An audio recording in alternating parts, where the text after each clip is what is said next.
নিজেকে সম্মান করো। জীবনে অনেক মানুষ আসবে, আবার চলেও যাবে, কিন্তু আয়নার ভেতরের মানুষটা তুমি নিজেই। শেষ নিঃশ্বাস পর্যন্ত তোমার সঙ্গেই থাকবে। তাই নিজেকে ভালোবাসো, নিজের যত্ন নাও, নিজের মূল্য বোঝো। যে নিজের মূল্য বোঝে সে কখনো মানুষের অবহেলায় ভেঙে পড়ে না। নমস্কার সবাইকে, আমি পূর্ণিমা চলে এসেছি আবার একটি নতুন ভিডিও নিয়ে। আমার এই ভিডিওতে তোমাদের সবাইকে জানাই অনেক অনেক ওয়েলকাম। কেমন আছো তোমরা সবাই? আশা করছি তোমরা সবাই খুব ভালো আছো ও সুস্থ আছো। ঘড়িতে এখন 9টা মতো বাজে, আর আমি আগের দিনের ভেজা জামা কাপড়গুলো মেলে দিচ্ছিলাম। আজ জানো তো, সকালবেলা না অনেক বৃষ্টি হচ্ছিল। আমি একবার ভাবলাম মাম্মামকে স্কুলে পাঠাবো না, কিন্তু ওদের স্কুলে না কদিন পরেই অ্যানুয়াল ফাংশন, তাই প্রায় প্রতিদিনই নাচের রিহার্সাল হচ্ছে। যেহেতু গ্রুপ ডান্স, তাই ভাবলাম না পাঠালে যদি সবার অসুবিধা হয়, তাই জন্য স্কুলে পাঠিয়ে দিয়েছিলাম। তারপর সমস্ত কাজবাজ করে স্নান করে রান্নাও করে নিয়েছিলাম। তারপরে এই জামা কাপড়গুলো মেলে দিচ্ছিলাম, আর মাম্মামের পাপাকে বললাম আমাকে বাজারে নামিয়ে দিয়ে মাম্মামকে স্কুল থেকে এনে দিতে।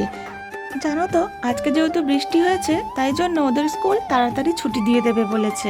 যেহেতু তাড়াতাড়ি ছুটি দিয়ে দেবে, ওই জন্য মাম্মামের পাপাকে বললাম তুমি মাম্মামকে স্কুল থেকে এনে দাও আর আমাকে বাজারে নামিয়ে দিয়ে যাও, আর ফেরার পথে আমাকে নিয়ে এসো। আমাদেরকে বাড়িতে নামিয়ে দিয়ে মাম্মামের পাপা আবার অফিস যাবে। জানো তো, মাম্মাম অনেক দিন থেকেই বলছিল চিংড়ি মাছ নিয়ে আসতে, কিন্তু আমার না বাজারে যাওয়ার একটু সময় হচ্ছিল না।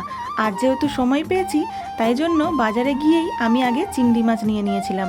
আর চিংড়ি মাছগুলো দেখতেই পেলে কতটা ফ্রেশ আর কত বড় বড় ছিল, বেশ ভালো টাটকা ছিল একদম মাছগুলো, জানো তো। আর এদিকে দেখো, আমি ফ্যাসা মাছ নিয়ে নিয়েছি। তোমরা এই মাছগুলোকে তোমাদের আঞ্চলিক ভাষায় কি মাছ নামে চেনো বলো তো, একটু কমেন্ট করে জানিও তো।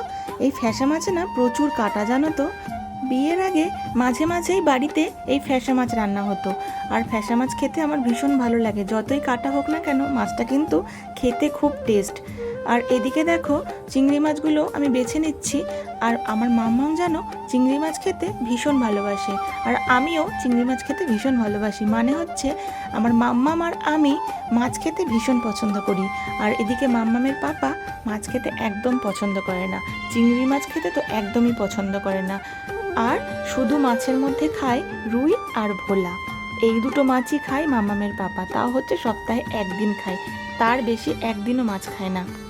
আর ওই বাটা মাছটা মাঝে মধ্যে যদি নিয়ে আসে তবে খায় একটু, আর আর কোনো মাছ খেতে চায় না। আর ইলিশ মাছ তো বাড়িতে সেভাবে আনাই হয় না, ইলিশ মাছটাও খেতে পছন্দ করে, কিন্তু অত দামি মাছ সবসময় তো বাড়িতে আনা সম্ভব হয় না, ওই জন্য মানে বলতে গেলে মাছ খেতে অতটা ভালোবাসে না।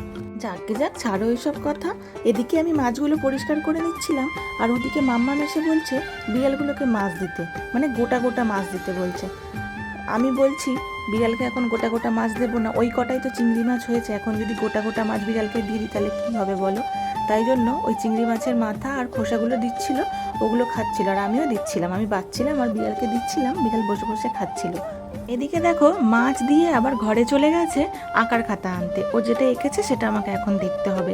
আমি বললাম একটু পরে দেখছি, সেটা তো হবে না, এখনই দেখতে হবে। তাই জন্য একটু দেখেও নিলাম ওর আঁকাটা। জানো তো, চিংড়ি মাছ বাছতে না আমার অনেকটা সময় লাগে, অল্প চিংড়ি মাছ হলেও অনেক সময় লাগে, কারণ ওই যে চিংড়ি মাছের পিঠের ওপর যে শিরাটা থাকে ওটা ফেলতেও অনেকটা সময় লাগে। আমি জানো তো, ছোট হোক কিংবা বড় চিংড়ি, প্রত্যেকটা চিংড়ি মাছের একটা একটা করে ওই শিরাগুলো ফেলি। ওই শিরাগুলো থাকলে আমার একদম পছন্দ হয় না খেতে, আমার গাটা ঘিন ঘিন করে ওটা দেখলেই। তাই জন্য একটা একটা করে আমি চিংড়ি মাছগুলো ভালো করে পরিষ্কার করে ধুয়ে নিই। আর এদিকে দেখো, চিংড়ি মাছের মাথাগুলোও কিন্তু আমি ফেলি না, এখন ফেলি না, আগে ফেলে দিতাম। চিংড়ি মাছের মাথাগুলো দিয়ে আমি অন্য একটা রেসিপি করব, তাই জন্য রেখে দিয়েছি। আর এদিকে দেখো, চিংড়ি মাছের প্রত্যেকটা চিংড়ি মাছ কিন্তু আমি একদম পরিষ্কার করে বেছে নিয়েছি, আর সুন্দর করে ধুয়েও নিয়েছি। মাম্মাম যেহেতু চিংড়ি মাছের মাথা খেতে পারে না, ওই জন্যই চিংড়ি মাছ আর চিংড়ি মাছের মাথাটা আলাদা করে নিয়েছি। আর এদিকে দেখো, ফ্যাসা মাছের মধ্যে একটা ঢেলা মাছও দিয়েছে, আর ঢেলা মাছ খেতেও কিন্তু খুব টেস্ট। ফ্যাসা মাছ খেতে যেমন টেস্ট, ঢেলা মাছ খেতেও কিন্তু খুব টেস্ট। যাই হোক, আজ ভিডিওটা এই পর্যন্তই রাখলাম। নেক্সট ভিডিওতে আমি তোমাদের সাথে শেয়ার করব এই মাছ দিয়ে আমি কি কি রেসিপি করব।